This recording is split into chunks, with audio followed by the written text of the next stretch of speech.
During the pandemic, an aspiring content creator stepped out of his apartment and found a heavy black garbage bag sitting squarely on his doormat. It was intentionally left there by his landlord, who lived right next door, as an aggressive message. Most people would have thrown it in the dumpster and moved on. He didn't. He put on a pair of latex gloves, opened it up, and started dissecting the food scraps and packaging like an active crime scene.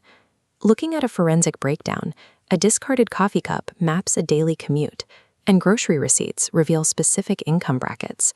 You cannot fake this data. Trash is a highly accurate biological and financial signature created entirely through unconscious choices. We spend our entire lives carefully curating our social media feeds and polishing our professional resumes. We project who we want people to think we are. But trash is stripped of all that societal pretense, which raises a massive question.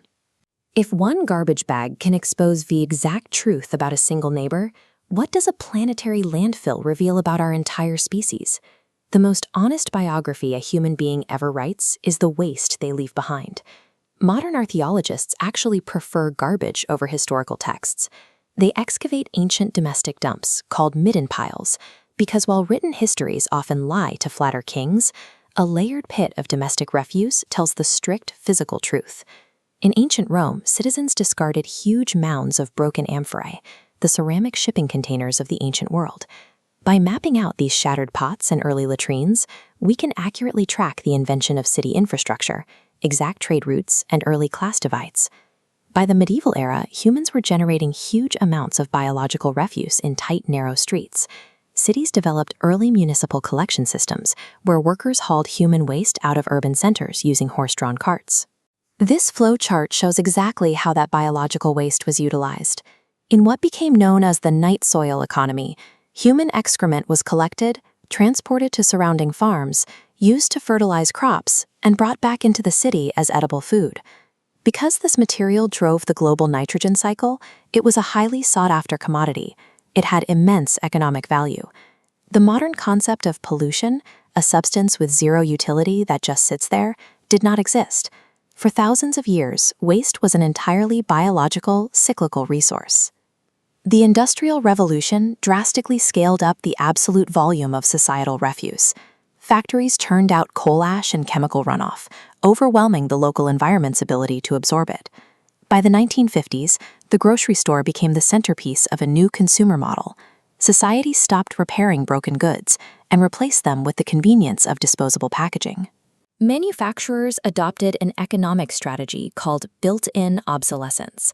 They intentionally engineered appliances, clothing, and electronics to break after a short period, guaranteeing that consumers would have to buy replacements. Then came the mass production of plastics.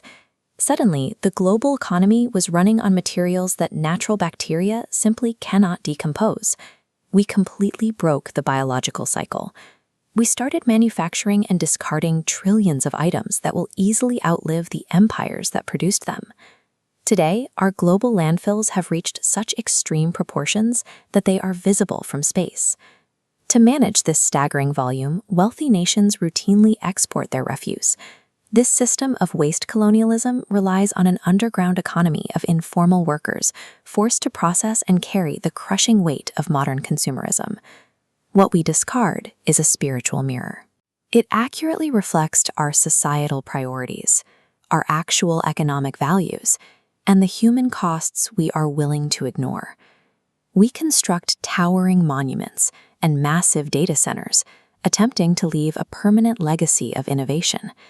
But the physical wake we actually leave for future generations consists largely of toxic slag and microplastics.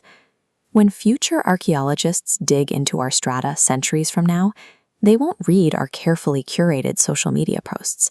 They will judge who we truly were, entirely by what we chose to throw away.